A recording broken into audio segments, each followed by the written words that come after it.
Welcome to The Explainer. Today, we're taking a really comprehensive look at the 2026 Peugeot 2083. Now, if you've been keeping even half an eye on the European car market lately, you already know this is easily one of the most talked about small cars out there right now. I mean, it has carved out this massive reputation for itself, and a lot of that is thanks to its incredibly bold design and a genuinely premium character that you don't really expect to see in the super mini segment.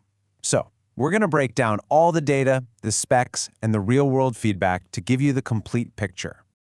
Okay, let's dive into this because this is really the fundamental question every single potential buyer faces.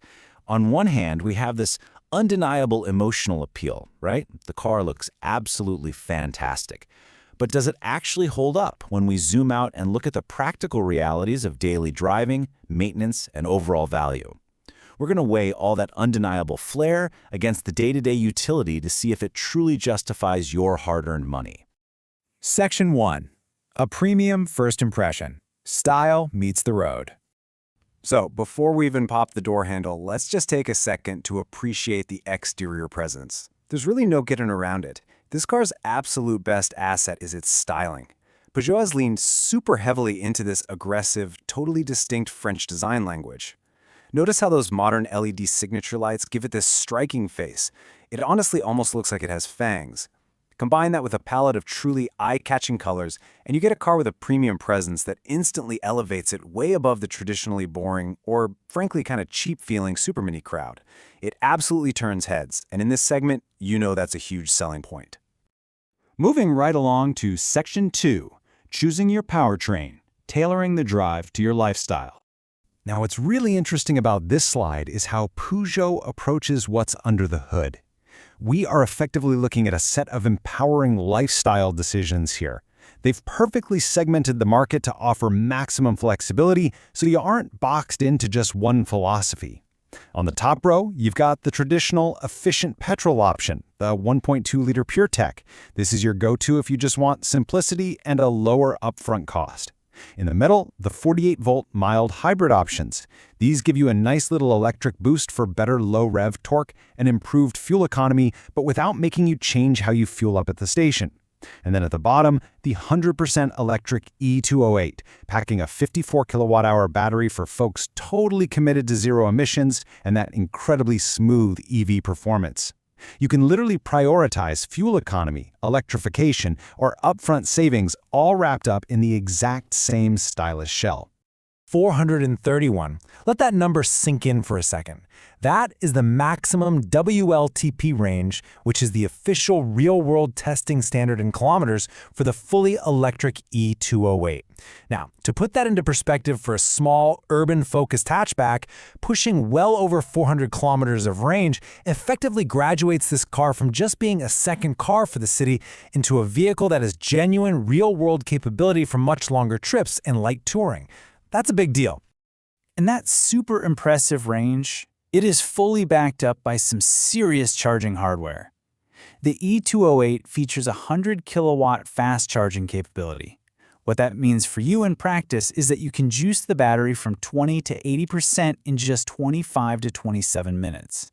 So you stop for a quick coffee, stretch your legs, and boom, you're ready to hit the road again. This makes the electric version incredibly viable as a daily driver. It's a hugely reassuring stat for any consumer who might be a little EV curious but terrified of spending hours tethered to a plug somewhere. It definitely makes the E208 highly competitive in its class. All right, Section 3, the inside experience, technology and comfort.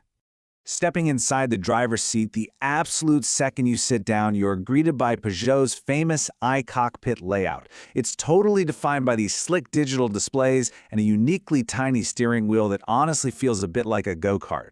That's paired with a larger infotainment screen perched high up on the dash. The materials they've used and just the way all the technology is integrated delivers this highly upmarket feel. The interior quality here genuinely surpasses a lot of its direct rivals. It kind of makes the cabin feel like it belongs in a car a full class or two higher. And when you actually take it out on the road, it immediately proves itself as an ideal urban commuter. It's got this wonderfully light steering and really compact dimensions that make squeezing into those super tight city parking spots an absolute breeze. Plus, if you opt for the hybrid version, that little electric assist steps in during annoying stop-and-go traffic, which reduces the engine load and makes your daily drive incredibly smooth. Moving to Section 4, the drawbacks and compromises, the reality check. Okay, time for a distinct tonal shift here. We are officially dropping the sales brochure highlights to look completely objectively at the blind spots, and this brilliantly illustrates exactly where this car shines, but also where it falls short. As we've seen, the design and the interior quality are undeniable strengths, right? And the electric range is top-notch. However, look over at the weaknesses. The mild hybrid cannot be plugged in. The rear passenger space is modest at best, and while it is super easy to drive in town, it's actually just a bit less fun to drive dynamically than some of the other cars in this category. Let's break down these physical and mechanical realities just a bit further. First off, let's talk about the spatial and visibility demerits. That super striking iCockpit we were just praising?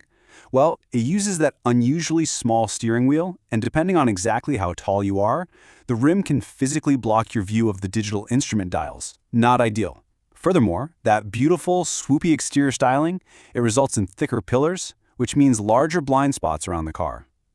Inside, rear passenger space and boot room are decidedly average, and rear headroom noticeably lags behind much more pragmatic competitors like the Volkswagen Polo or the Honda Jazz.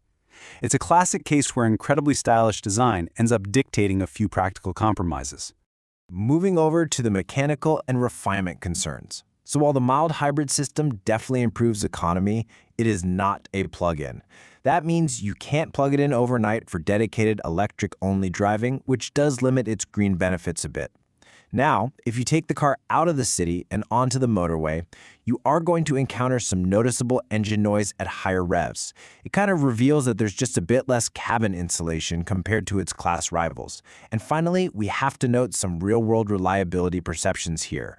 There are mixed reports on owner forums regarding some of the older PureTech engines, as well as some feedback about occasional jerky shifts coming from the mild hybrid gearbox. Just something to keep in mind. You also have to remember this car absolutely does not exist in a vacuum. It faces fierce segment competition. You absolutely must weigh the 208 against heavy hitters out there like the Renault Clio, the Volkswagen Polo, the Skoda Fabia, and the Hyundai i20. A lot of these alternatives are going to offer you much better interior space or significantly sharper, more engaging driving dynamics. And that brings us to our final section, the final verdict, making your decision. Stepping back to look at the whole picture. So, the crucial point is figuring out exactly which category you fall into. On one side, the 208 is absolutely best for urban drivers who crave a stylish, tech-rich environment. It is a fantastic choice for EV buyers who want great range paired with really fast charging, and frankly, anyone who places a really high value on a premium feel. Conversely, it is far less ideal if you are a family needing maximum rear space and a massive boot. It's not for the hardcore driving enthusiast seeking sporty handling, and it might not be the best fit if your absolute top priorities are mechanical simplicity and undisputed long-term reliability over stylish flair. And that leaves us with this final thought for you to really reflect on as you consider your next vehicle. When it comes down to your daily drive, do you value that unmistakable French flair and premium tech, or is your ultimate priority practical, uncomplicated simplicity?